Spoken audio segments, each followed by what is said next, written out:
You're very welcome to the first edition of the Shortgrass Kildare Nationalist Sports Podcast of 2026, and there's been no let up in the early part of this year. It's been straight into action with a really hectic GAA weekend last weekend, and more to come with this weekend coming. And I'm delighted to say, although Pat Costello is having a prolonged Christmas break in the hot seat, so I'm in the host seat here today, Ger McNally, and alongside me I have Tommy O'Connell, Richard Commins and Seamus Dillon. Lads, we all nice and refreshed after the festivities over the Christmas period and New Year as well?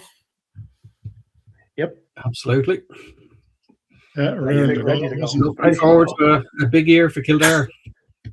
Absolutely, yeah. Well, there was no easing ourselves into it or anything like that, or a gentle start to the new year at all, because last weekend, of course, was a huge weekend for the clubs of Sallins and Grange in particular, and also saw the inter-county season hit the ground as well. But we're going to start by looking at those two club games, and first of all, Sallins taking on Gaeltacht in the All-Ireland Intermediate Championship semi-final. It was a game that I was at. I think, Tommy, you also saw it as well.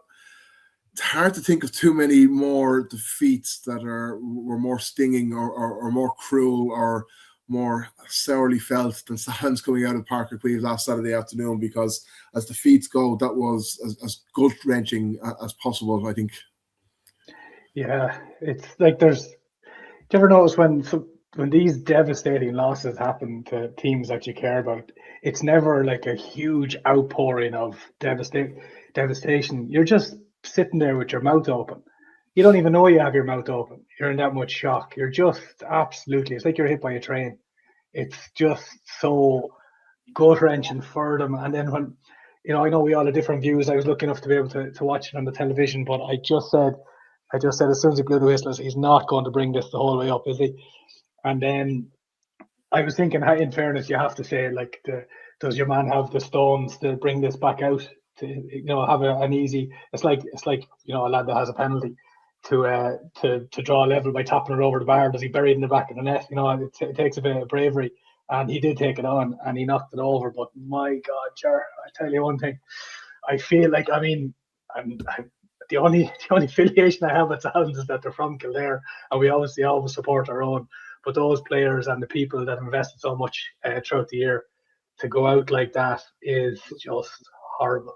Absolutely horrible. After putting in such a huge performance against the class act in Gaeltacht, it was just unbelievable.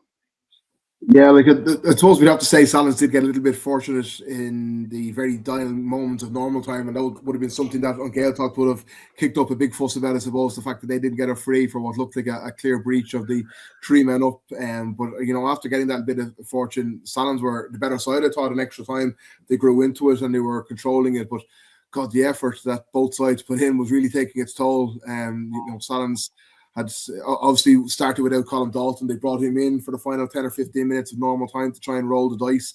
On Gaeltacht themselves, they brought, I think, 3 or 4 players who were named to start but didn't actually start, including Kerry Starr, Brino, Bugulok.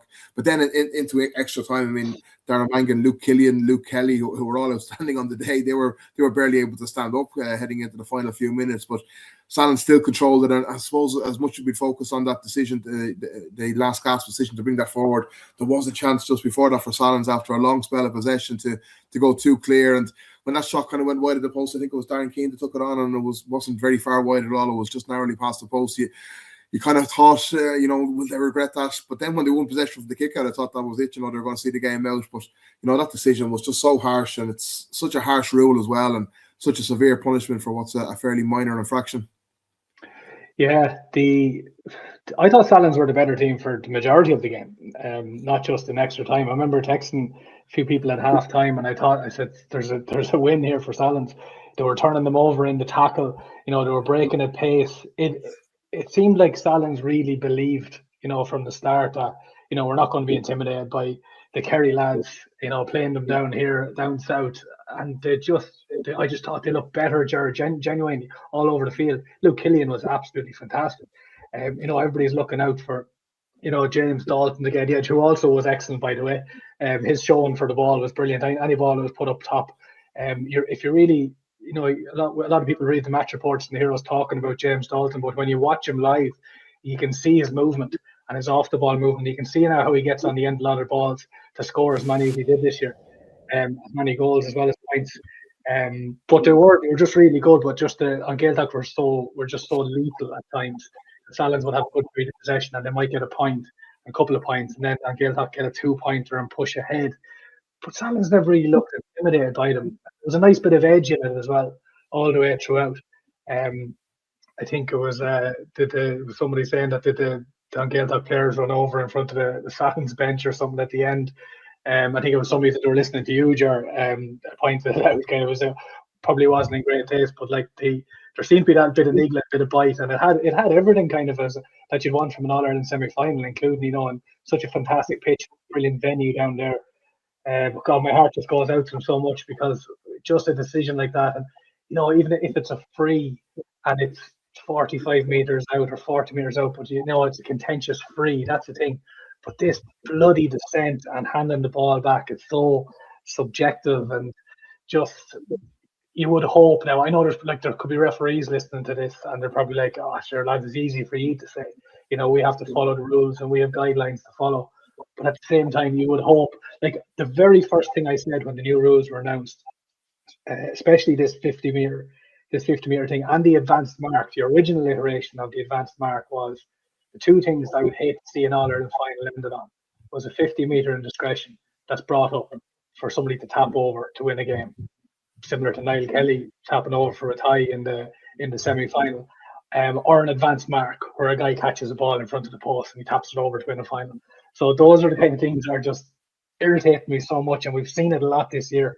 And it's just something that just probably needs to be reviewed. If something is stirring so much passion in people, and not only the losing team, it is people that are watching it as neutrals as well, and they can understand how hard. If you ever say anything that it's a horrible way to win a game, if you ever use those words, then you have to look at, what are you talking about? What's the context behind it?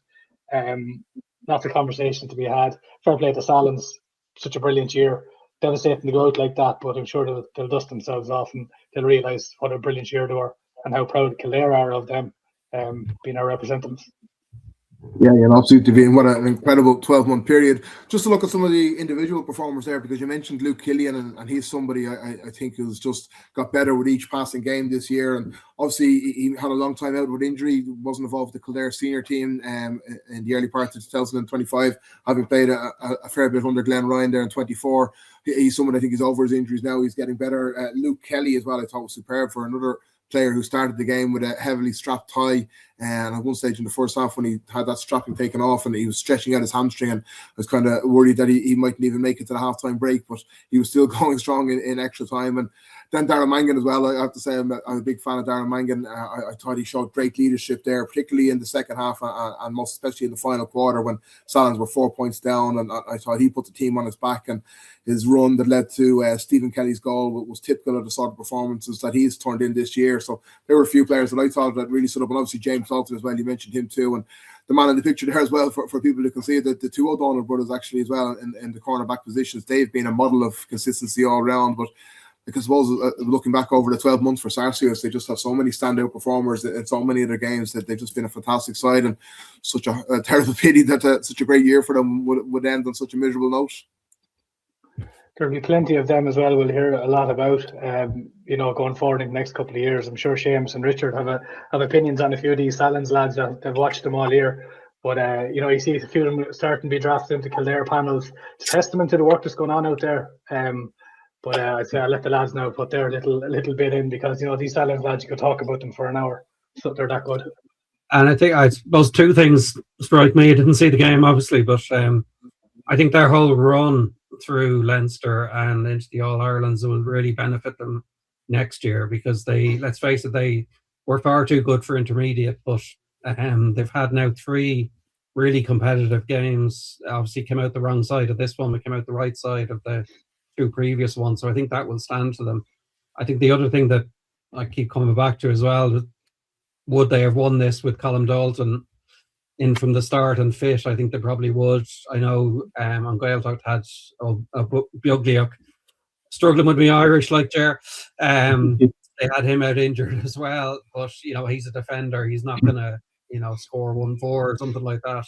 Colm Dalton was just fantastic all year, and Such a shame that it ended as it did for him, really, with the finishing line in sight. Yeah, and actually, just someone as well who went under the radar that didn't play as well on Saturday was Owen McConnell as well. And I think he was sorely missed as centre back. Again, nothing to do with the man filling in for him, Darren Keaton. But Rudy O'Bugalock scored, I think, 6 points then with 8 points. I think he scored from centre half forward position. So I think he caused a lot of problems. So McConnell was certainly missed. But Seamus, you saw a lot of Sallins as well through the year. Like they obviously were very impressive. Yeah, look, it's right through. From my own point of view, and we'll all agree that I think the overriding feeling all week was, from a Sallins point of view and from Kildare point of view, that it's probably as good a chance as we've had in a long time, going back to 2 Mile House, to have won an All-Ireland club title. And that's, I think, the sad part about it in the week and the days after it, because just fortuitous that Gaeltacht got over the line, and it wasn't just there for Sallins on the afternoon. But look at they've showed great character throughout the year. They have a fabulous team. It's so well balanced, and like they never panicked at any stage. Even when the Clara game was tight, Jerry, I wasn't at that. I was at the Grange one, as you know. They just were able to see it over the line, and agree with Richard that going forward into next year, like, they have a savage panel. And looking back at that Senior B final that they won earlier in the year, like there's a fair handful of players on that who have already stepped up, and more of them to come through next year. So I mean, it'll be a really, really strong Sallins panel, and they have a lot to look forward to. Somebody said to me on Sunday, actually coming out of Limerick, just talking about Sallins because they'd lost, and they said they're a semi-final team for next year. So that's the way people are talking and feeling about them already. Absolutely. We know in the Kildare Senior Championship underestimating Sallins, that's for sure. They've been fabulous to watch this year, and thanks to all their players who have been so cooperative with us through the year as well, and particularly manager Jonathan Daniels, who kindly spoke to us in the media there after the game on Saturday, which is not easy to do after a defeat like that. But Jonathan Daniels, as well as doing a fantastic job with Sallins, is a great man to talk after games as well, even in defeat as well. And he spoke very well about not only that game, but what a fantastic year it has been for the Sallins club, and surely plenty more to come from them. But there's been a lot of similarities between Sallins and Grange Naughlin. We spoke about them on a few occasions through the year, and here we're Grange Naughlin, just as Sallins as well, taking on Kerry opponents in an All-Ireland semi-final. This game in Rathkeale. Seamus, as you mentioned, you were there as well, and I suppose Grange will be kicking themselves just for such a slow start. It was 2 goals inside the opening 4 or 5 minutes that they conceded. That meant they were always chasing the game, but my word, they put up a big show after that, and almost kind of got back into it and turned that game around. Yeah, look, I suppose if you want to listen to David Conway's interview after the game, probably sums up the feeling that was in Grange Naughlin in that dressing room and among their supporters, because even from my own point of view, coming home, you just couldn't help but feel sorry, because the frustration of just having their hand on it and just not being able to get over the line. And it all goes back to that beginning, because they had a good start. Conal Bergen got an opening point. They tracked back, dispossessed one of the Ballymac lads going through, and they got a free out from it. And Fionn Bergen, just out of nowhere, and he did blame the son afterwards, but he kicked it straight to the centre half back when probably Grange had a chance of breaking for a score, and the goal came from it. It's sort of at that particular stage, then it's sort of Grange had to reset. They were slow about doing it. Second goal came, and within 4 minutes they found themselves 5 points behind. 2 quick points from frees, and it was 7. But look, you have to give them great credit. They've done it all year. I suppose there was none. Bridget's in the opening round in Newbridge from Croghan and Offaly were the only ones that maybe really had put it up to them anyway serious. But like Fionn Bergen kicked 9 points before the halftime break. Tomas Cullen came in with 1 himself, and they were back to 2-5 to 9 points. And they certainly went to the dressing room the happier of the teams. They made a couple of changes early in that first half. Lewis Gannon had moved out maybe to wing back. Paul Hunting went back full back, tightened it all up. Ballymacalligan had a couple of nippy little forwards, and they got to grips with them, and they would have been happy. But 3 early scores at the start of the second half from Dara Broderick, the midfielder for Ballymac. He got a 2-pointer free and a point from play, and before you knew it, Grange were back 5 behind again.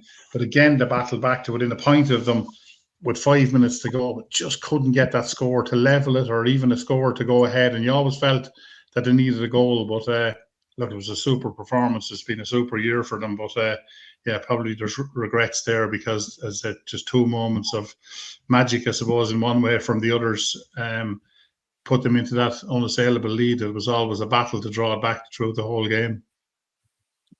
Yeah, Tommy, you obviously are a big fan of Grange and Open, as you've said throughout many occasions on the podcast. Let's just say I'm a big fan of the way Grange and Open play football and have done this year. Jesus, Ger, I have to go home at some stage. Anyway, you go set on. the war down in the south of Kildare, yeah. But yeah, again, I suppose just so much to admire about the performance, the grit, the determination, but it's such a tough thing when you lose an All-Ireland semi-final like that, because I was talking to someone from Moorfield as well, and they were kind of reflecting on their All-Ireland semi-final against Corofin back in the early part of 2018, and they were so close that day, and it's never got an opportunity since then, probably 7 or 8 years down the line, and chances like that don't come around too often for players in their careers. Like we spoke about Grange before, they were waiting 20 years to get back to a Leinster final with Timmy Doyle to get revenge and make up for that loss. It's a tough one to take when it's such a long route back to an All-Ireland semi-final, and they may never get that sort of opportunity against, much like the Sallins players. Yeah, but as you said it, Ger, that it was 20 years since they were in an intermediate final, and would it have been a case where if they lost that intermediate final, we could have been having the conversation about that and saying some of these players might never get a shot again at a Leinster title. I think the Leinster was huge for them, and we go all the way back to Paul Huntington saying this. After they won the county final, he said that they had their eyes on the Leinster title, and I've said this a few times on the pod, so sorry if I'm repeating myself, but the Leinster was the big thing for them, and yes, they were going into an All-Ireland semi-final. They were always going to be up against it. I went to the All-Ireland junior semi-final last year. A little cousin of mine was playing for Muff. Donegal. The Donegal champions are playing against the Cork champions in Parnell Park, and the standard was absolutely fantastic. Jeez, it was genuinely brilliant. And I'm thinking these lads, both of these teams would get on well at the top of the Kildare Intermediate Championship, but then you look at this year, I was thinking they were going into the unknown against Ballymac as well, because not many people knew much about them, let's be realistic, the same as the lads on the other side of the draw. So, were they expected to get a bit of a trimming, or were they expected? Nobody really knows. But I'll tell you one thing, Grange, absolutely, by all accounts, can be very, very proud of themselves. It's going to be really annoying that they let them away that quickly at the start for that opening 5 or 10 minutes. But maybe the Fighting Cocks were saying that about Grange and their match. We were saying, geez, if the Fighting Cocks, if they didn't let Grange get ahead in the first half, and we would have been closer and it could have been this. So there's little things like that things turn around. But Grange, they're such a brilliant team with such a fantastic year. Some of those players that they have, to have that crop, to have that group, and that age profile as well for such a small club in a small area, it's brilliant for them. So I really hope there aren't too many regrets, Ger. I really just hope they look back at it and say, Jesus, didn't we do brilliantly to get all the way to an All-Ireland semi-final and nearly get to a final? So I hope they're not looking back with any regrets. Yeah, no, absolutely. And Richard, like Sallins, I suppose, Grange and Oven, as they step up a level next year, they definitely won't be going into the intermediate ranks just to make up the numbers. They, much like Milltown in the last couple of years, they could go into that intermediate championship and be very quickly contenders at the very top end of that. Yeah, I think they will. I think they'll be, maybe won't find it quite, I won't say easy, but, Sallins, I'd really fancy to have a good go in senior. I think Grange will be at least a quarter-final and possibly even a semi-final team as well.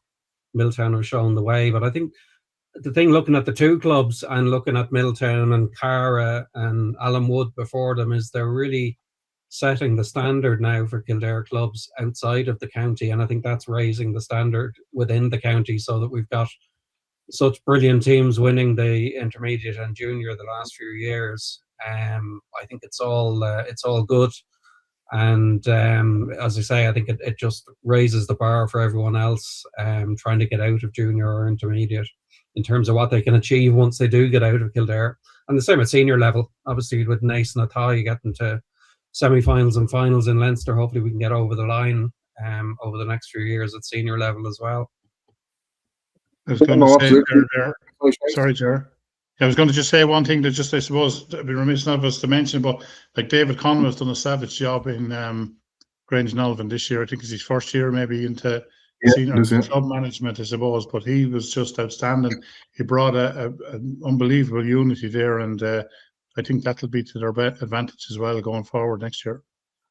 Yeah, very much so, and the exact same thoughts about Jonathan Daniels I'd have for David Conway as well. He's been fantastic for us in the media, which is, I suppose, one thing, but as a management team, he's done a fantastic job there, and you got every bit out of that Grange Navan team this year, and they certainly have a very bright future in head, and as do Sallins. So again, yeah, thanks for both clubs for the fantastic memories that they've created over the last 12 months, and we look forward to seeing more of them in the future. So I suppose that's the last of the club games. We've had not too bad a season when you have the 25 season going into the first week of 2026. So I suppose we're going to recognise maybe the best of the championships now, because we suppose we were having our discussions over the Christmas period. And Tommy, you've done up the graphics. Maybe we'll start with the junior championship as we pick the junior championship, the loading and lifting junior championship team of the year.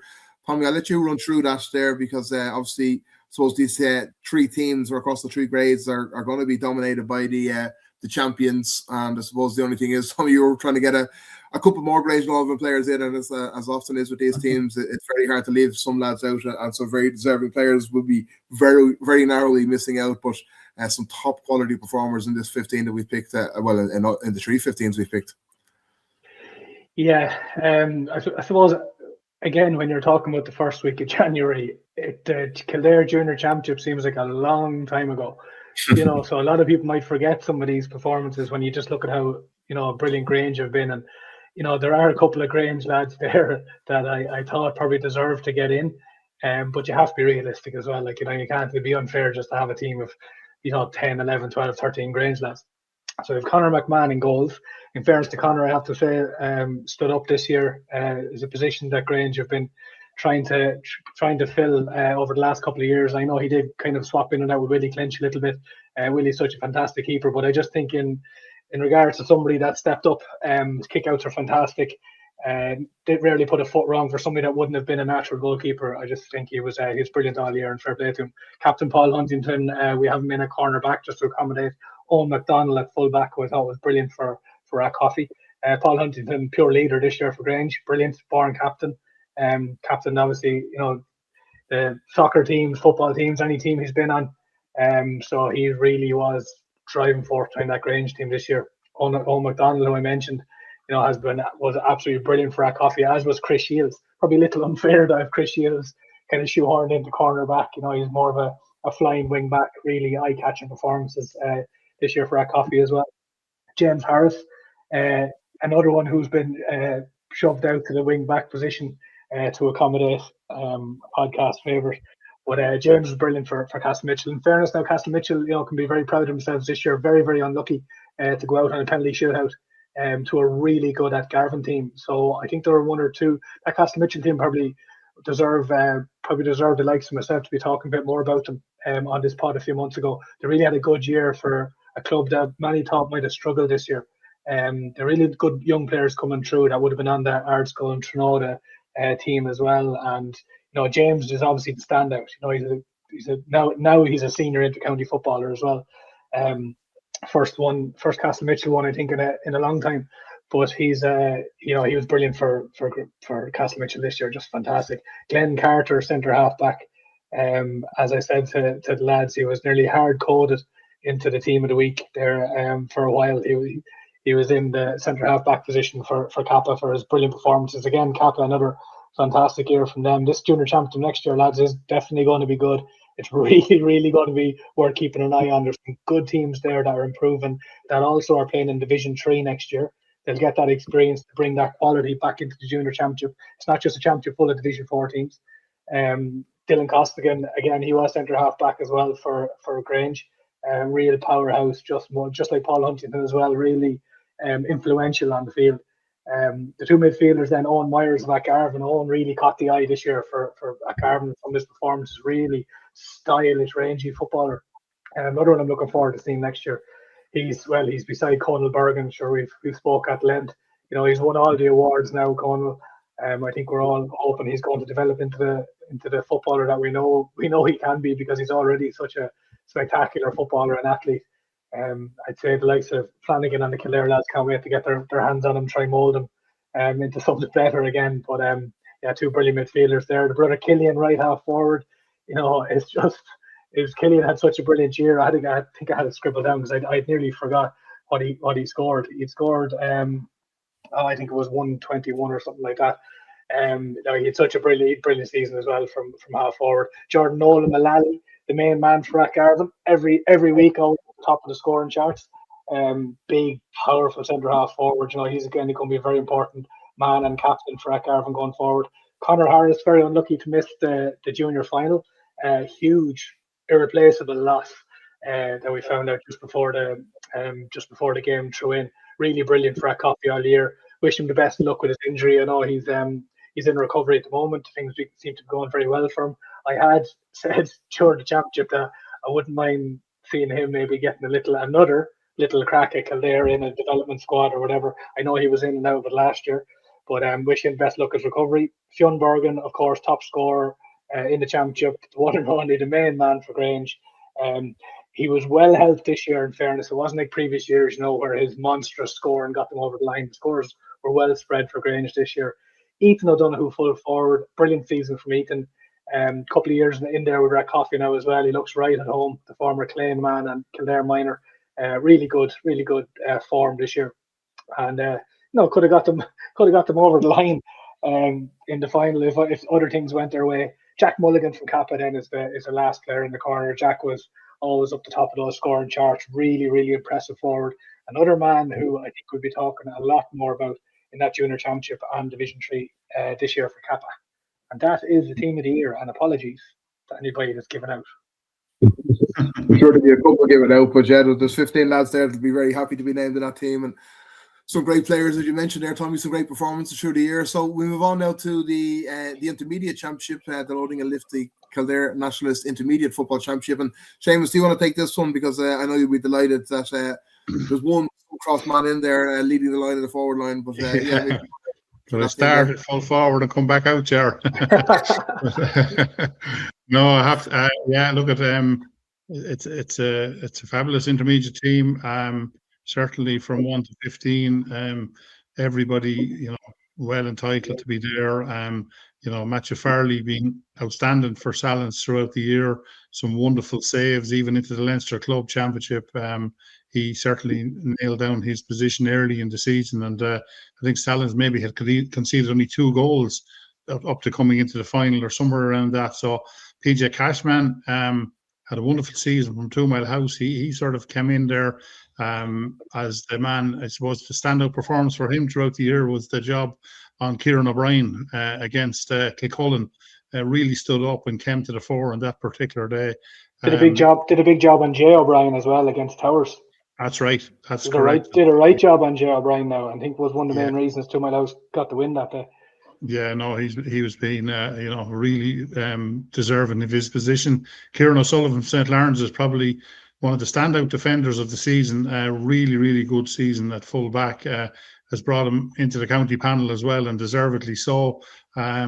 Probably got his hardest test against Colin Dalton in the county final when the two of them came together, but certainly worthy of his full back position. And Liam Kelly, who's been, he came through from the under-20s, solid defender, now on the senior panel, has played well in the 2 games to date, and deserving of that. And you go to the half-back line, Peter Kelly, what more can you say about that man?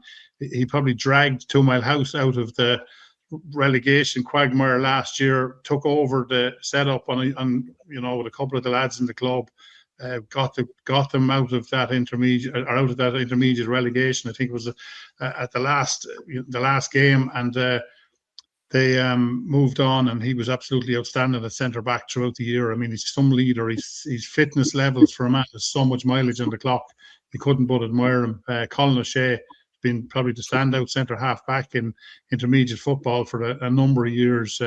His reading of the game, his ability to bring others into the game, he's just been brilliant and deserving to be there.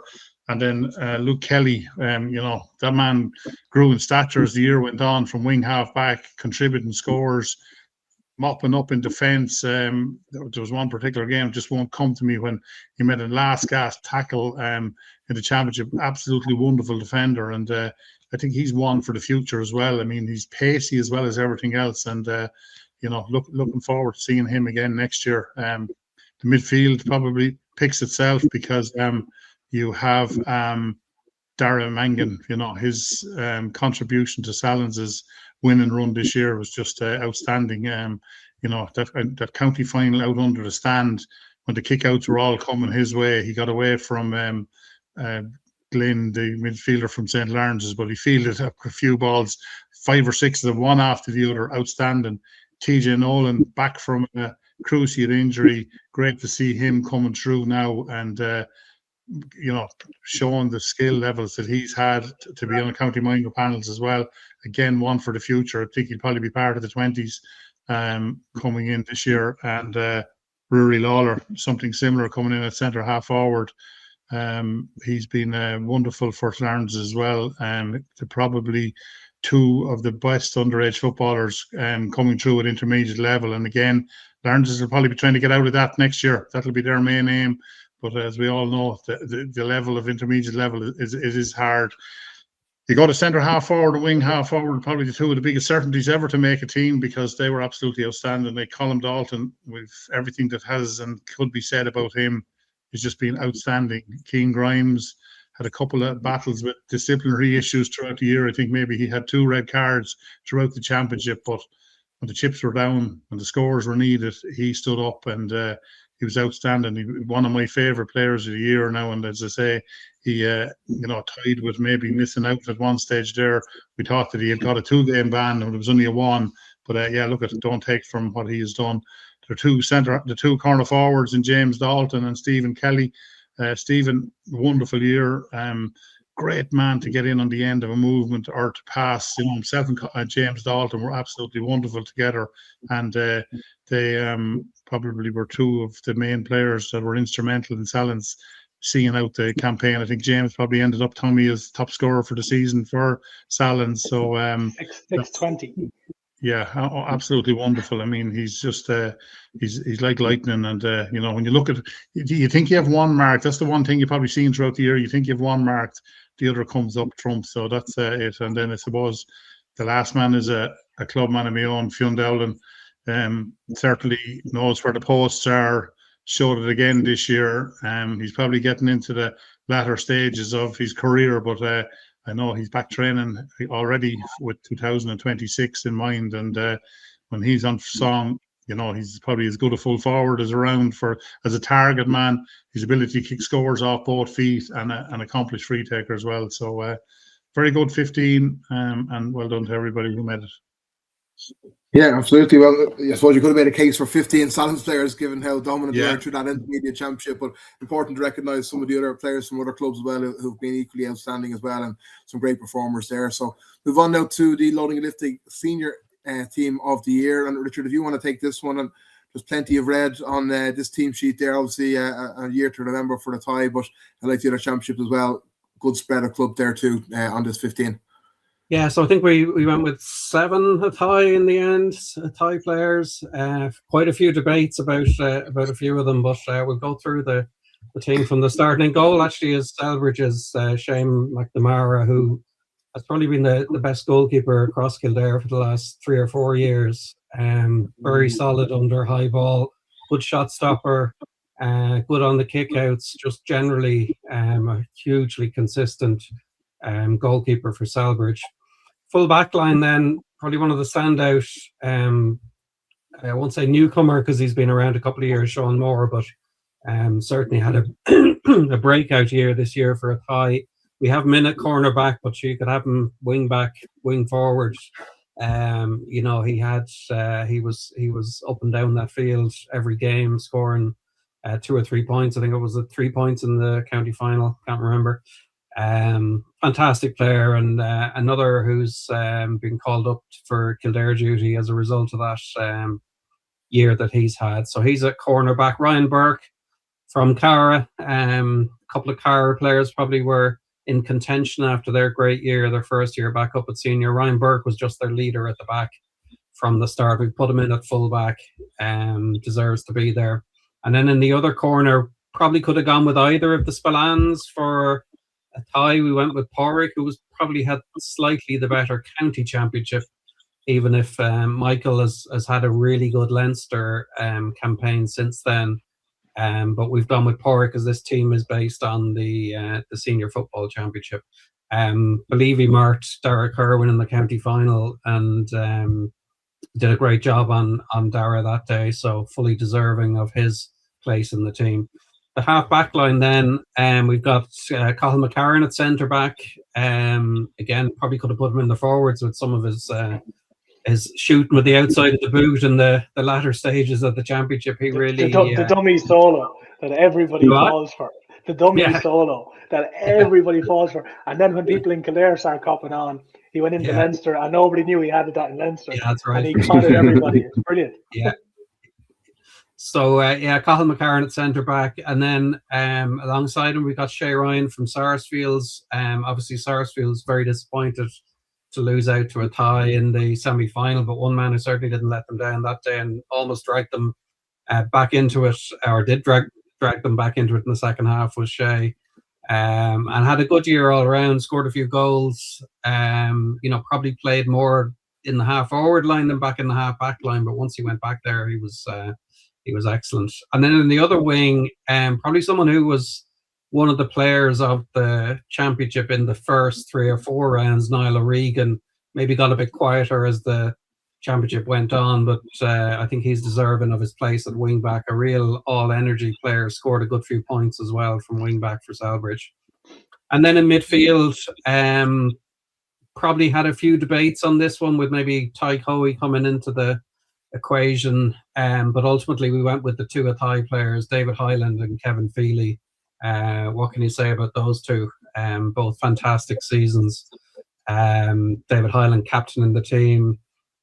We know now he's retired from inter-county duties, which will probably prolong his club career, I'd imagine. And he was fantastic all year. Kevin Feely the same, a real leader for Athy.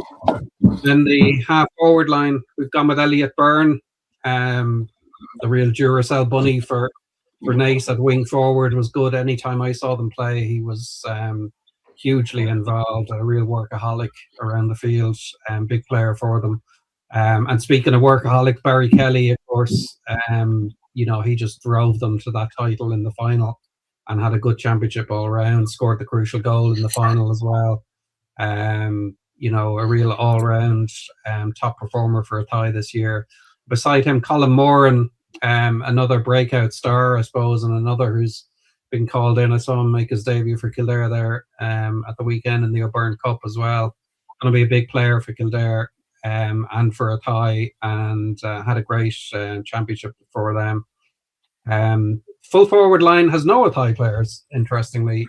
We've gone with Owen Cully from Carbery, who Tommy will correct me, I think was the top scorer from play in the senior championship. No, it wasn't in the end. But you're spot on. He was top scorer from play throughout the entire championship, and Alex Byrne pipped him in the final, just at the very end. Owen Cully scored 124 this season. Yeah, but obviously played quite a few less games than Alex. Exactly, and 123 of those were from play. Yeah, exactly. Yeah, so he's really come on a ton. Another county player. Alex Byrne then himself at full forward. Certainly didn't let Naas down in the final. He was the one kicking those 2-pointers and keeping them in touch and almost getting them back into it. And then we've gone for Ryan Carney, who's another young player for Sarsfields who impressed throughout, and it was really his consistency across all of the games that got him in the team. Obviously could have gone probably for a couple more Athy players, maybe a Niall Kelly or Conor Doyle might feel like they might have deserved a place, but again, you can't go with 15 Athy men. So Ryan Carney, finishes off the team at number 15. Yeah, so that's it. The hard work is done in picking those 3 teams, but yeah, fantastic year for Kildare football, I suppose, at club level, but obviously with the great success of all 3 champions, but they were made work really hard in their own counties before they lifted those trophies. But yeah, fabulous year. I think Pat will bring along a hurling team to the week next week, so maybe we're not quite finished with the club season yet, but I suppose many of those players will be getting the boots on again now, and the pre-season training starting maybe this week or next week for a lot of the clubs as well as to prepare for those preseason competitions. So not nice this time of the year to be running around in the muck and the wet and the cold, but I suppose it's away from the glamour, the spotlight that all the hard work is done in the early part of the year. So yeah, it's been a great year. But I suppose we turn our attention now to the inter-county season now, because that really is going to start cranking up.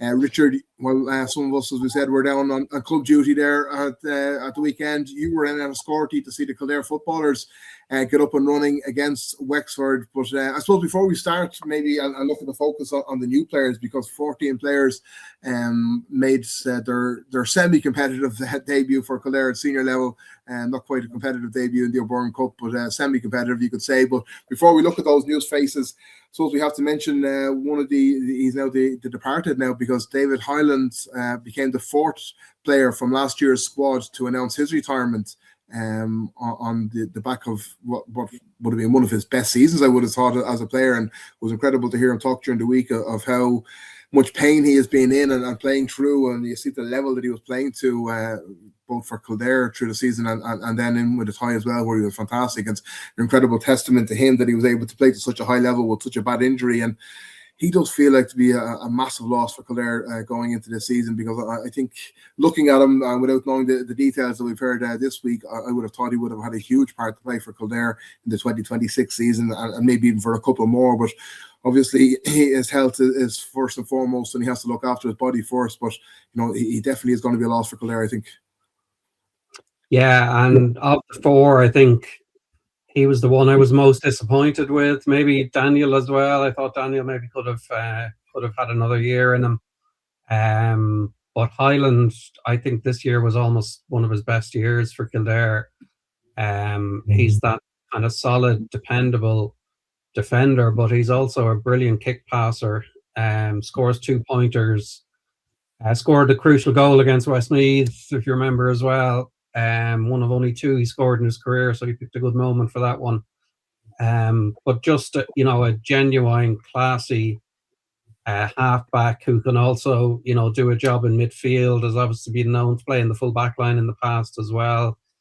And I just feel with the others, I mean, Mick O'Grady wasn't really getting his game. Niall Kelly was kind of in and out. Daniel was kind of in and out of form and in and out of the team.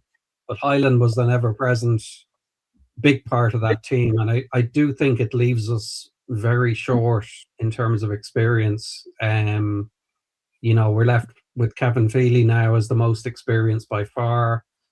I think the next 2, if I remember right, are Neil Flynn, and trying to remember who there's someone else who's tied with Neil Flynn in terms of appearances is not coming to me at the moment, but they're a long way short of Kevin Feely in terms of appearances. So we're looking, particularly going into Division 2, we look quite callow, quite youthful, lacking in experience, particularly at the back. So it is a concern for sure. But I mean, when you listen to the off the ball interview and you appreciate what Hyland was going through in terms of his hips and what have you, then you can fully understand it. And he owes nothing to the cause at this stage.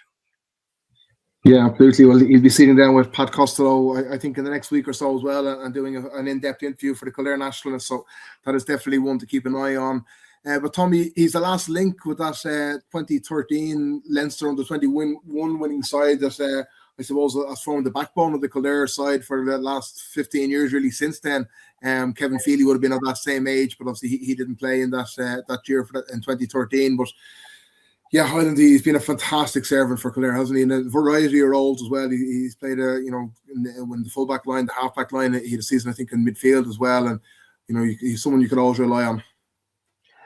Yeah, I was just, and I heard word filtering through. I was genuinely, and I'd echo what Richard is saying there as well, that probably maybe a little bit more than the rest. I was like disappointed, surprised. not surprised now after what obviously came out in the off the ball interview, and we know how he was struggling with injuries. You know, I think he was told he might need a hip replacement in 10 years' time, that kind of thing. But like, what a loss! And it's not even the fact that we can talk all day about his influence, and he has the one thing I love about Hilo is he has that real grit about him. And I'm not just saying a lad that's great. He's hardy. He plays on the edge a little bit, but he's a proper hard old style. He's an old style footballer. You know, there'd be no soft parts to him, put it that way. No, he's just he's going to be such a massive loss. I was really looking forward to the possibility of trying him at midfield back again for Kildare this year. And the more I watched the tie last year, I just kept thinking, Jesus, I can't wait till Kildare start back up. And the fact that we probably are a little light on quality midfielders, that Hyland, after the year he's had for a tie, might fit perfectly into that midfield, be it alongside Feely or alongside whoever. But just such a massive loss. You know, he's given so much to Kildare since he was probably about 13 or 14 with those development squads underage. Really nice lads, kind of in a good, funny, kind of, as I always say, gritty, hardy way on a football field. I miss him as a Kildare footballer, as you say. It's that one of those last links, but I don't know if there's too many lads going to be coming through in the next few years that are built from the same stuff Hilo was built from. So maybe he'll get into, you know, maybe a bit of coaching, a bit of management. Maybe he might be knocking around Kildare teams in the future, you know, to pass on a bit of, maybe shake a few young lads, teach them how to harden up, give a few kicks in the backsides. But best of luck to him. We'll still see him playing for a tie, I presume, in some capacity. If he obviously take it a little bit easier. But yeah, just disappointing to hear, but at the same time, you can only be grateful to the man for what he's given Kildare. Yeah, and James, when you hear him talking about those injuries and the problems that he maybe will face into the future, it just emphasises, I suppose, how much is asked and demanded of players these days, and they're kind of maybe at the cost to themselves, and maybe they don't fully realise it until they get maybe to David's age and they're into their 30s and they start getting those aches and pains that don't go away, and it's maybe something that's going to be lasting. And, you know, it's a huge amount of commitment and toll on the body that is asked of these players to play at that level. Yeah, Ger, it's gas, because last Saturday evening down in Limerick before the game started, there was a few Kerry guys that were there. Our old friend Mort Murphy and Liam Brosnan, who works in Radio Kerry from a commentary point of view, and that particular issue came up in conversation, and the lads were talking about the amount of Kerry lads, I suppose, going back to the Mick O'Dwyer era, and after that, when Paddy was training them, and the amount of guys who've had replacements, hip replacements, knee replacements, and stuff like that, and it's probably just brought it to the mind, you know, not knowing anything about David Hyland at a particular occasion, but the demands on intercounty footballers nowadays, it's just probably heading back towards it being more and more a young man's game, and that when you hit 30 or go over 30 and you're feeling those aches and pains, and unfortunately David succumbed to, you know, to having a hip problem, and something that he'll have to have treated, I suppose, in the long term. And look, there are a few other Kildare lads around in years gone that were Miko's guys who have had replacements and stuff like that. And yeah, just it opens the eyes maybe a little bit. But I just say that David Hyland's been an absolute gentleman to have any dealings with. He's been an unbelievable servant for Kildare footballer. And you talk about all the good guys that have gone in the past, he's certainly one of those. He's right up there as one of the great Kildare footballers of all time, and he'll be badly missed. And you know, that's the thing you feel when you heard that he was gone. It was straight away, who are we going to place him with? You know, and that's a massive problem now for Brian Flanagan going forward. But just hope that, you know, there are good footballers there, that somebody's going to fill in and take that mantle, and it'll probably take a bit of time. But David Hyland was one of the best. Yeah, no, absolutely. Yeah, thanks for the memories, David. I still hope to see plenty of football in David in a tie jersey, but certainly he can be very proud of his Kildare career, and he definitely will be fondly remembered for many years to come. But I suppose Richard Seamus kind of posed that question there: who does step up now and replace David Hyland? And looking at that team that took on Wexford last week, probably can't read a huge amount in, obviously, at this time of the year, but were any of those many newcomers, did any of them catch your eye in particular? I think it was 14 in total that it was 14. I mean, it's hard to judge. Wexford came up from Division 4. They're obviously not generally at a level of Kildare. And I just felt Kildare looked in better condition generally on Saturday, which was good. Kildare were actually quite fluent for an O'Byrne Cup game on the 3rd of January. I thought that, some of the kick passing was good. Some of the movement of the forwards in particular was very good.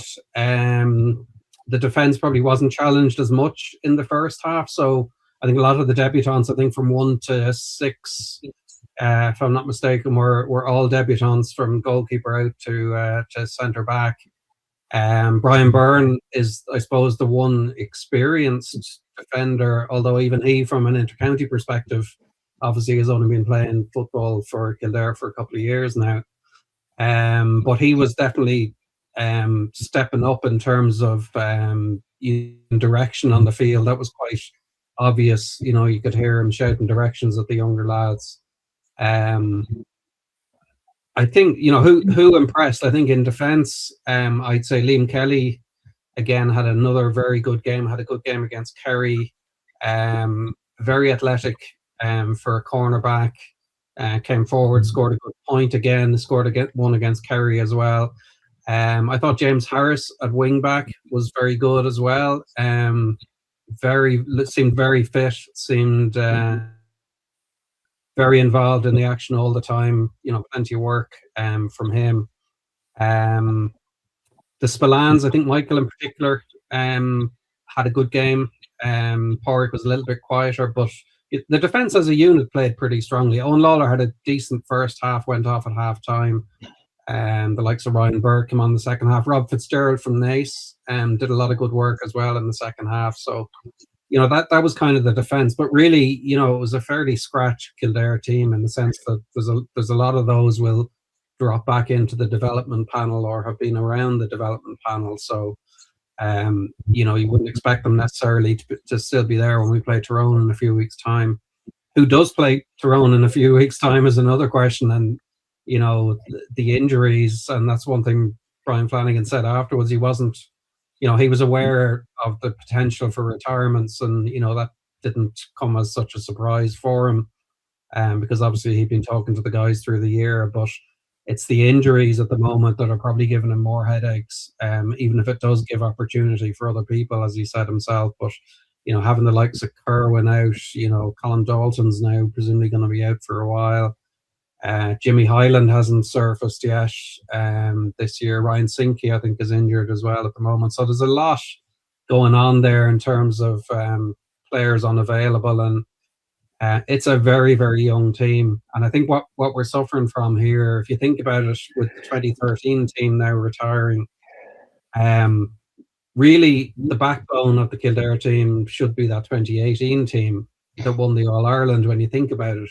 And yes, there's Brian McLaughlin, is there, Mark Dempsey's on the panel, Darragh Ryan is now back, but that team really didn't develop in the way that we would hope the under 20 team from 2023 and the team that reached the final the year before under Flano will develop. So I think that's where you've kind of got this gap between the likes of the Kevin Feelys and the David Hylands and those guys, and the likes of Ryan Burke or Colin Dalton, who are very young but obviously have the huge potential. So I think we're really looking at a transition over the next couple of years, probably more of a transition than we would have expected this year. And at Division 2 level, that's a little bit concerning, I think, for me. Staying up, I think, in Division 2 now has to be the priority, and was the priority, but I think it's going to be, it's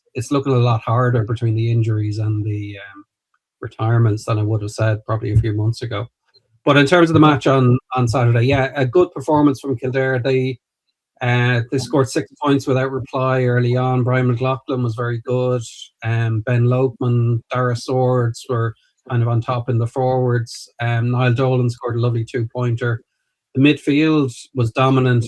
particularly in the first half. Kildare did have a bit of a breeze. Brendan Gibbons caught an awful lot of ball. Derek Crowley was quietly effective beside him, got forward for a lovely point in the second half. And then in the second half, it was more Wexford not on top so much, more a 50-50 game. I think we drew the second half effectively. A lot of subs came on. I mean, Kildare gave 6 more debuts out of 7 substitutes on the day. So it became a bit bitty after that. Wexford did get through. They got a penalty as well. Owen Sheehan fouled the ball in the small parallelogram, and the penalty was given for that. But that was blazed over the bar. If that had gone in, it might have been a closer game. But all in all, I think it was a bright performance from Kildare, and a few lads put their hands up without necessarily, absolutely nailing it, I'd say. But yeah, I mean, there's potential there in those guys. But at this point, that's what it is. One player I would call out, Brian McLaughlin, I thought took on a real leadership role. He is one of the older crew and from that 2018 panel. And caught a few lovely balls at midfield and was very involved in the play until he went off. So yeah, he was excellent. Yeah, Tommy, Richard obviously has covered a lot there. With the retirements that we have, the injuries, and then there's players like, say, the likes of Aaron Masterson, Tony Archibald, Kevin Flynn, and Ryan Houlihan, who for a variety of reasons maybe aren't on the panel this year, or certainly not at the moment anyway. But hopefully we will see them back in the Kildare jersey at some stage. But for the moment, they don't appear to be on the panel for different reasons. So there is a serious vacuum, I suppose, of experience, and a little over 2 weeks away now from that opening league game against Tyrone. Are you at all worried in the way the Kildare are shaping up with such a high turnover of players? Yeah, I mean, you do have to be concerned. I mean, I was just, as Richard was talking, because I'll be going up to Omagh, and I remember just thinking, geez, when I'm standing there in Healy Park, I'm wondering, I couldn't even imagine what kind of team Kildare are going to have out. Now, the one thing I will do is I do have confidence that whatever team is out, that they'll obviously be extremely well drilled and they'll be in good nick, and they're together for a long time. You'd be surprised as well as that these young lads. Some of them are big characters. You can see in that under 20 team, the 2 under 20 teams. Some very mature young men on that team, on both of those teams, even the players that had left before they actually won it. So there's a vacuum there of experience, of real experience. But at the same time, does this create a kind of a freedom for these young lads as well, and just basically going out, because the expectation is probably going to be quite low. So are they going out and maybe they'll express themselves even more? I mean, when you get down to the basics of it, like this conditioning, these are big boys. These aren't minors going out. These aren't 18, 19. I know they're going to come up, especially Tyrone of all teams. They'll have buckets of experience. They'll have hardened inter-county players. But I don't think I'm going to be. I'll be slightly apprehensive about going into the league campaign, and I don't know if I'm going to be overly worried. I think I'm going to wait to see how it goes, because that's a huge game to get out of the way. That first game, just get that out of the way. Get out of there, get out of the north, come back down. We have some very winnable home matches coming up over the campaign, and they're huge matches. Richard said, I think the number one priority is obviously staying in that division to help the team, bring the team along, get more experience. I genuinely now do have confidence during a lot of these young lads and their personalities and what they're going to bring to the fold this year. Who among them is going to be in some of those 24 or 30 man panels? Jeez, that's for wiser heads than me now to guess. But when we do a pod before the Tyrone game, if we do a kind of a thing, we have to pick our 30 or pick our 15. You can imagine, lads, between the 4 or 5 of us, we'll all have something very, very different. So we'll see how we get on over the next few weeks. Yeah, absolutely. And Seamus, I suppose for any player looking to really stake a claim, it doesn't come much bigger at this time of the year anyway, in terms of the O'Byrne Cup, than a visit to Dublin, albeit a very experimental, likely to be a very experimental Dublin side to come to Newbridge on Saturday evening. But those Kildare players will have a real opportunity, I suppose, to catch the eye of the public, I suppose, but more importantly, Brian Flanagan, and they can really stake a claim. And even if it is an experimental Dublin lineup, the sight of that jersey alone, no matter who's in it, will always kind of, evoke strong emotions, whether it be on the pitch or in the stands as well, and even at this time of the year, it does feel like a bit of a big game. Obviously, it's not far from the end and be all and end all, but a chance, most importantly, for those young players to stake their claims. Yeah, I suppose if any one of those young lads that will wear the jersey on Saturday evening would have been brought up, I suppose, with being, Dublin and Kerry being the two sides that were, I suppose, the ones you'd always be aiming for, that they were the standard bearers, and regardless of what Dublin team comes out, and I suppose you just look back to the Kerry game a couple of weeks ago, that challenge game. Kildare, although they were under pressure in the first half and there was a strong wind, they did acquit themselves pretty well in the second half and certainly give you a little bit of encouragement. And I think Saturday evening will be no different. I think there'll be a hunger in those young lads to succeed. Every one of them that's playing wants to make a mark. They want a jersey. They want to be, part of that 24 or 26 coming to go to Healy Park in Tyrone. So I have no fears in that end of it. I don't think the word consolidate will something that Brian Flanagan will be using. I'd be more inclined to be agreeing with Tommy that they'll be going all guns blazing for league success and league wins, and there'll be ups and downs along the way, but a couple of guys that you'd be looking forward to. I saw Owen Lawler back a few years ago. He's a fine big unit of a man. I think he has the potential, and I can see why Flanagan maybe had dropped him in there last week as a centre half back. He definitely is somebody. I was trying to remember, I think I might have mentioned to you off air, Richard, and he played for Kildare, and it was, I'm not sure. As it turned out. Yeah, because I was actually trying to think during the week, was there a Burn Cup game against Louth in Newbridge a couple of years ago? So it wasn't, but no, I have, and as I say, I have seen him. I've seen him playing for Naas and that. He's a makings of a fine footballer. Was unlucky with injury, but I think there's a lot of positives. You'd be getting a little bit excited thinking of the talent that we have. I think we're unfortunate because of injuries at the time of the year it is, but none of those lads will want any encouragement Saturday evening to play Dublin, regardless of what team that they put out. And I think it'll be a nice little stepping stone heading into the championship or into the league. It's fair going, it's fair going when you see Owen Lawler. Sorry, Richard. Sorry, I jumped across the idea. Sorry. I was just going to say it's fair going as well from Lawler, the fact that he hasn't played for Naas for a large chunk of this year. A huge loss for Naas. But for him to get back fit, near the tail end of that senior championship, still not feature for Naas, but then carry on his recovery and now his training, his connection with Kildare, make an impression and play in white. Consider it's been so long since he played for Naas, consistently. Just hugely impressive. It was one of those names just when Richard was talking about his report on the game. It's just the one name that sticks out because Seamus, as you said, and you lads are talking about, again, last couple of years, he really stands out, like he's such an athlete.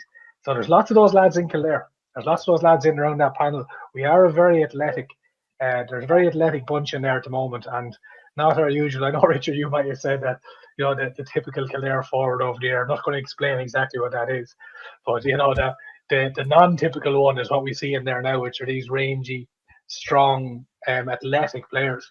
So sorry, Richard, for jumping across in there, but I was just going to say, and didn't mean to be particularly negative about the panel or come across as negative about them. I do have a lot of excitement coming into this campaign about the young players that we have, and one thing that was evident even on Saturday, even in an O'Byrne Cup game, was the cohesiveness of the players, and that comes from a lot of them having played under 20 together under Brian Flanagan. If you think about it, there's probably since 2013, this is probably the biggest clutch of players from any one kind of under 20 grouping, if you like, or two groupings, if you want to put it that way. So they know each other really well. They know their games really well. I just think if we had one or two more experienced players to go along with that, as we had last year, I think it would be a more effective blend. I think there's no substitution for experience at the sort of level that we're going to be playing, and if we want to try and push on and get to a Leinster final, etc.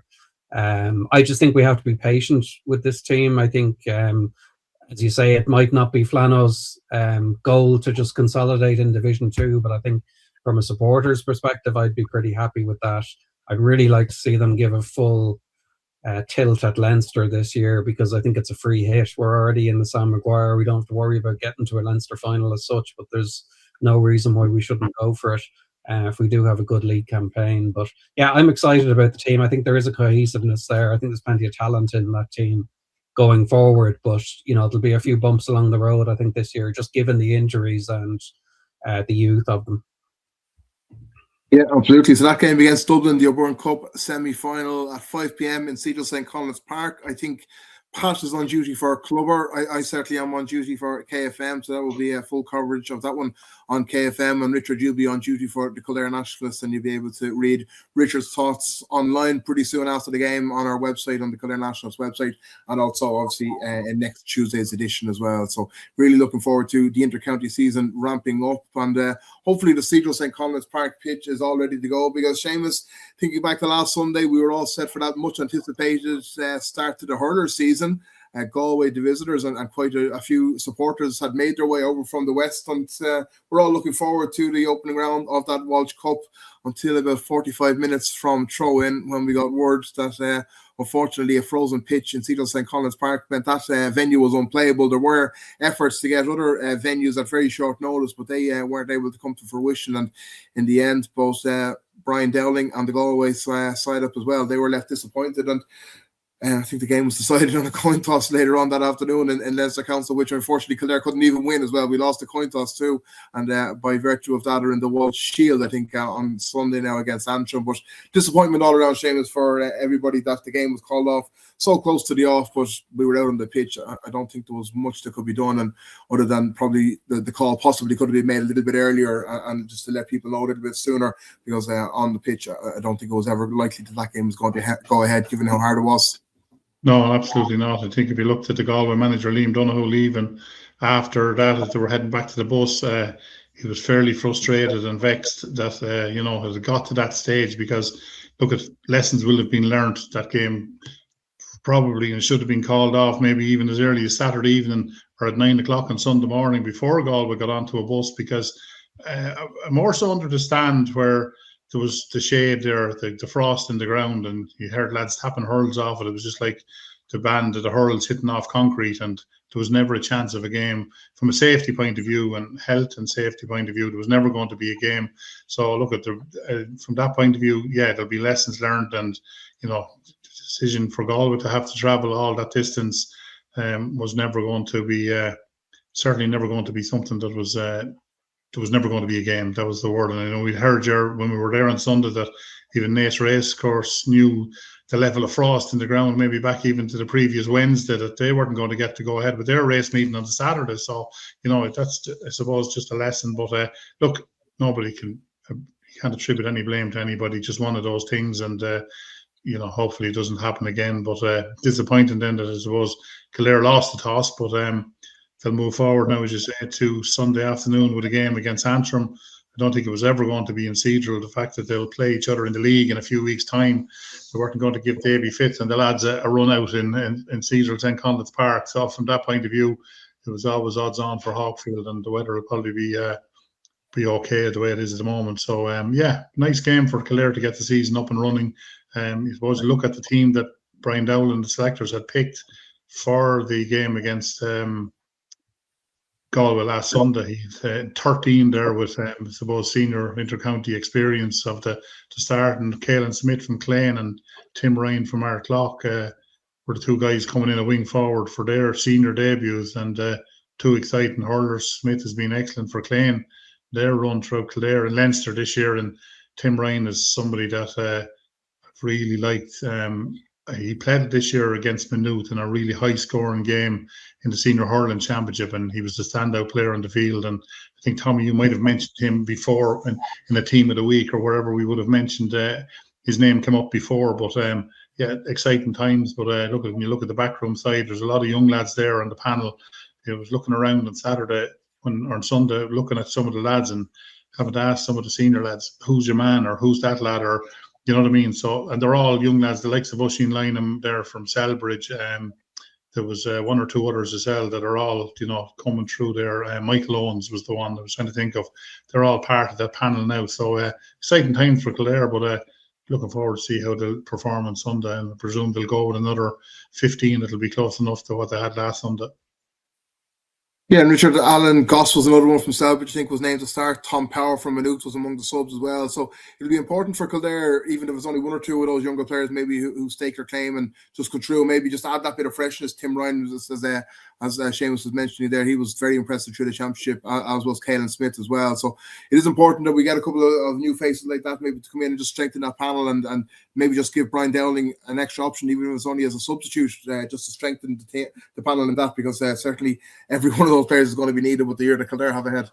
Yeah, I think so. The games come thick and fast, and there's no Tyrones or Donegals or teams like that where you can maybe coast a little bit, like we had last year. But just looking ahead to Sunday, I think Antrim are the sort of team. We're not going to start beating the Galways and Kilkennys and players of this world, off the bat, but certainly we should be targeting the likes of maybe an Antrim or an Offaly or teams like that between the league and the championship, in terms of getting those couple of wins that would keep us up in Division 1B and keep us up in the Leinster Championship. So be interested to see how we go against Antrim. I saw that team picked against Galway. It was a nice blend, all right.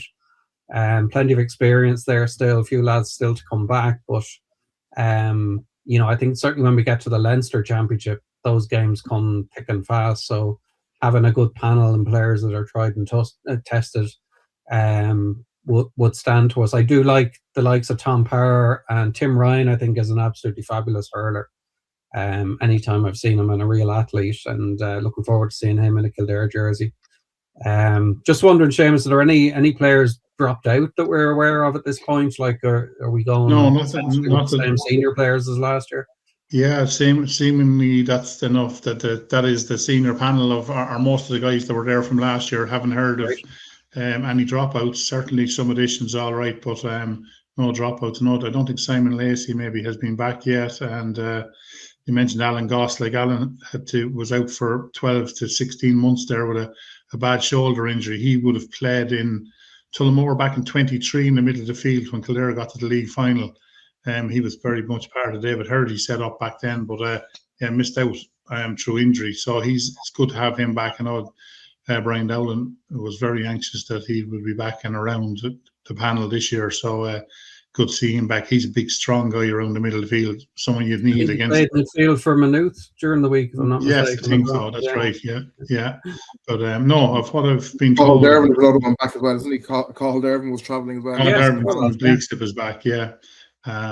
So look at Conal Bourne is back hopefully this week doing a bit of physical stuff or contact. So he's moving along nicely. So I'd say he'll be aiming for championship time come, I think the 18th of April is the first round. So I think that's maybe where his goal will be. And James Burke is flying along there. He's really ahead in his recovery, but again, he'll be taking his time, I suppose, to come championship time. Yeah, absolutely. So that's Kildare v Antrim in the Walsh Shield semi-final. Just to see Laois have defeated Carlow there in that quarter-final that was taking place as we were recording here tonight. So they play Kilkenny in the other semi-final, but that's another game that will be live on KFM on Sunday with Seamus on duty there. But we move on now, Tommy, to the college commitments there, because as was mentioned there, Alan Goss was one of the many Kildare players in action throughout this week, albeit I suppose a difficult day for Maynooth University in the Fitzgibbon Cup. They were beaten by a star-studded UL side, hammered, I suppose you would say, in the Fitzgibbon Cup, but that's a UL side that will be very hard beaten in that competition this year. But better fortunes for the footballers, who had a really good win away against St Mary's of Belfast. And anytime you go to any of those Ulster universities and come away with a win, it's certainly something to really take note of. And there were a number of Kildare players involved in that Maynooth University team: Cian Burke, Rob Fitzgerald, Ryan Burke, James Harris, Aaron Brown, and Owen Cully. They all started with Owen Sheehan, Luke Killian, and there was one more, I think, Oisin Grufferty among the subs there as well. Kildare contingent on that Maynooth University side, and that's certainly an eye-catching win. As I said, anytime you go to one of those Ulster universities and get a tight win like that, it certainly bodes well for the remaining of the competition for Maynooth. Yeah, and I think last year, I think Cian Burke, was captain of that Maynooth team last year. And they had a really, really good mix of, like you see, Conor Gray back in there this year. I'm not sure if Rory Kinsella is. We know Owen Frayne is. A few Kildare lads have gone. There, all right, yeah. Sorry? Kinsel's there, all right. Is yeah. he there as well? Like that's like, geez, like I know, between him and Frayne and Gray and Cully, like Conor Duke as well. Conor Duke as well. The 3 Dunshaughlin lads, I think. I was chatting to a guy from Dunshaughlin this morning. He was explaining to me what's going on behind the scenes in Dunshaughlin, that there's really good stuff happened there. They had that year after they won the intermediate championship. Remember, they beat Ballyteague. The year that won that intermediate, went up to senior. They beat Ballyteague in the Leinster first round, whatever it was. But a lot of those players, they have some serious quality coming through in Dunshaughlin. And you're mixing those lads into that university team. It's not the day where these days where like UL and DCU and UCD and University of Galway, they used to be like so far ahead of everybody. UCC, and just those days are gone. They come back to the pack. Look at MTU Kerry last year. They had a brilliant year, and they had some cracking footballers from Kerry and Cork. ATU Galway, ATU Sligo. Like there's teams around there. There's serious quality in this competition. So what's to say Maynooth can't be the one? Because we'll obviously be keeping an eye, and we were obviously keeping an eye on DCU last year and UCD and TU Dublin as well, who had Jack Rogers and Sean Hannafin. They went deep as well. So there's teams out there with Kildare players on them, but we obviously have a good, strong kind of link to Maynooth and all those Kildare players. And now you're kind of thinking, like if like Cully and Swords and a few of these lads, like suddenly the league is starting for Kildare and they're still in the Sigerson and they're playing on.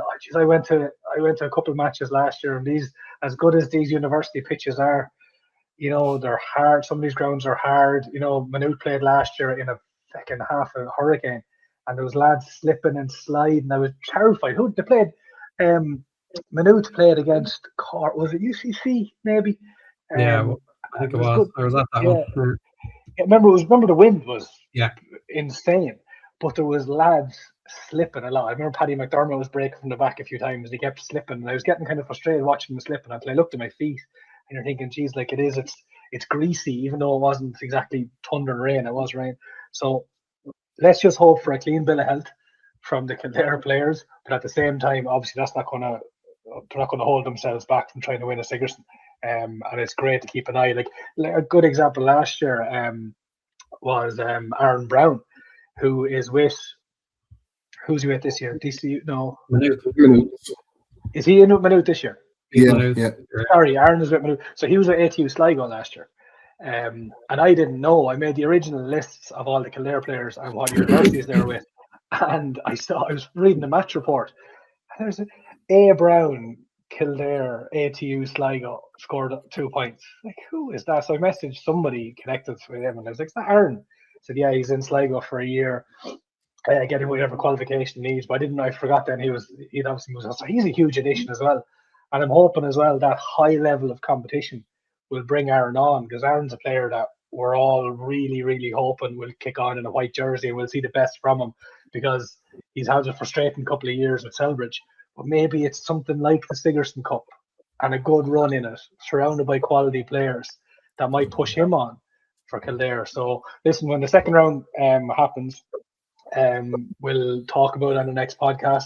Gerald, make sure to have a full list of fixtures, results, permutations, players, the whole shebang the next time. And I won't be just talking about players. You just mentioned some other players there involved, Tommy, as well, the likes of Jack Rogers and Sean Hannafin with TU Dublin, and also they had a good win. I think it was against Dundalk that they beat, and then DCU as well with Niall Dolan and Dara Swords back. They had a big win as well. Derek Crowley also involved for them too. He came off the bench too as well. So yeah, we'll keep our close eye on those competitions, and also I suppose the Trench Cup as well is another one as well too. SETU Carlow have a number of Kildare lads involved there as well, and they'll be pushing very hard for that. They got to a Division 2 league final as well, so they'll be one of the contenders for that Trench Cup as well. So we'll be keeping an eye on those competitions. But yeah, it does have a knock-on effect obviously for the Kildare senior panel as well, because there's a lot of those young players, I suppose, when you're relying on a young cohort of players as well. That is, I suppose one of the downsides of that, because a lot of them involved in Sigerson and Trench Cup and various other competitions as well. So yeah, lots to look forward to in that competition as well. So Dundalk must have won the Trench last year, did they? I don't remember them being in the Sigerson for the last number of years. I was just thinking as soon as you mentioned Dundalk, geez, it is good to have them back. Because Dundalk were in it years ago, and used to have kind of lads drifting down from the north, and they were kind of strongish. But they must have won the Trench Cup, because I haven't put those bios in a graphic now in a few years.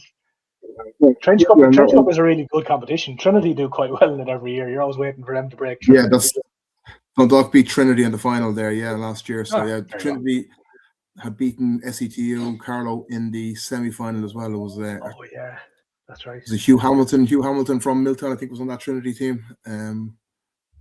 There's a couple of Kildare players on that side, but DK, as they're known, Dundalk, they won that. So, they're one to keep an eye on. But I think that about wraps everything up from the GAA, which is incredible. We've almost gone an hour and a half, and we're only 2 weeks into the year. So a lot happening, obviously, on the GAA scene. But elsewhere around the county, Seamus, you already touched on it there earlier on. Obviously, it's the big weekend of the year for Naas Racecourse. So they were, I suppose, devastated to have to make the call to postpone their Grade 1 meeting there, but they made it very early and called it off. Was it maybe a full 24 hours beforehand on Saturday afternoon, and that now takes place on Friday. They have much better weather by the looks of things on Friday afternoon, and I suppose they'll be hoping to get some sort of a crowd out there at Naas Racecourse, because there's some high quality racing on the day, and that Grade 1 race, which is now sponsored by Ballymore, it's always a very good pointer towards the Cheltenham Festival, and has in the past unearthed a number of Cheltenham Festival winners. Yeah, after the Leopardstown Christmas Festival, it's probably the last dress rehearsal before Cheltenham in a little under 3 months' time. So it's 7 race card, which is actually having a precautionary inspection at 7:30 in the morning, just to make sure that everything is okay, because I think there was a couple of millimeters of rain last night and maybe more forecast for tonight, but I think it's just precautionary. But it's a big meeting of the year for Naas Racecourse. They're after Lawler's Hotel. They're probably very appreciative to have somebody like Ballymore coming in to sponsor a Grade 1 hurdle like that. And I suppose it's top of the betting. When you have a quick look there, the likes of Willie Mullins with 2 in that, and one of Gordon Elliott's, the 3 of those will probably dominate. And after Gordon Elliott's Christmas run with about 23 or 24 winners, he'll probably be looking to continue his good run of form. But there's some good racing, handicap chases, a novice chase, beginner's chase, and a really good bumper. A couple of newcomers from Gordon Elliott's and from Willie Mullins's, and they'll probably be looking at the Cheltenham Festival. So there'll probably be pointers for everybody. But knowing the National Hunt cohort, they'll pack Naas tomorrow afternoon. They always seem to be able to get a day off when there's a good race meeting on. So, if you look at, I suppose, the likes of Tayesta's Day coming up at the end of the month in Kilkenny, there are always massive crowds, and I'd say it'll be no different than Naas tomorrow. But it's a good afternoon for them, and hopefully it goes ahead according to plan. Yeah, local trainer Russell Sullivan as well. He has a runner as well, switched from diesel in that Grade 1 race as well. So he's a bit of an outsider, but Russell Sullivan's been in decent form over the last year or so you couldn't totally rule that one out. But best of luck to all involved at Naas Racecourse. Seamus, just before we wrap up things, just going to stay with you, because we had a Prendergast v Prendergast game at the weekend as well, with Sam leading Leinster to victory over Connacht, and there was some great hard tackles from Keane as well on Sam too. There was no love lost between the two brothers. I'm sure they enjoyed it afterwards, but on the pitch there was no love lost, but it was Sam who led Leinster to victory. But I suppose that's probably a tough one for the Prendergast family. They're great supporters of both the lads and go to all the games, I'm sure, but to watch them against each other was probably a little bit difficult from their behalf, I'm sure. Yeah, I was actually just coming back up from Limerick. I caught the start of the commentary and only got the first half on the way up, but there were fairly there was plenty of talk about the way Keane wasn't stepping back when it came to making tackles on Sam, and so look, it is what it is. They're two professional athletes and performing at the best that they can, but Connacht struggling a little bit at the moment after a bright enough start to the season. But it was Sam who steered the ship over the line in the second half. That try he got just before the break, and then the second half he was really good. And I was looking at a podcast there earlier in the evening about somebody, I can't remember where it was from, but just talking about Leinster and Ireland and the riches, and there's talk again of Joey Carberry coming back to Leinster again from from Europe. So he's going to be another one, looking for a place there. But yeah, look at it. It's Sam will have his doubters and people who will knock him for his tackling ability, but when he's going forward, and I suppose from Keane's point of view, he in the autumn internationals, he certainly put a hand up for be included in certainly in match day squads going into the Six Nations. But an exciting time for rugby. It's Ulster on a really good run at the moment. They gave Munster a fair hammering at the weekend, and John Murphy, the former Irish under-20 manager, he's doing a really good job up there at the moment. His son Les Connacht is a scrum half. So yeah, look at it. It's good time for rugby, but good to see the two lads involved, and hopefully they can continue that form into the Six Nations in a few weeks' time. Yeah, absolutely. Well, just before we wrap up then as well, just to mention the Liffey Celtics Basketball Club. They had a fabulous weekend last week, but not just one, but two teams getting massive victories.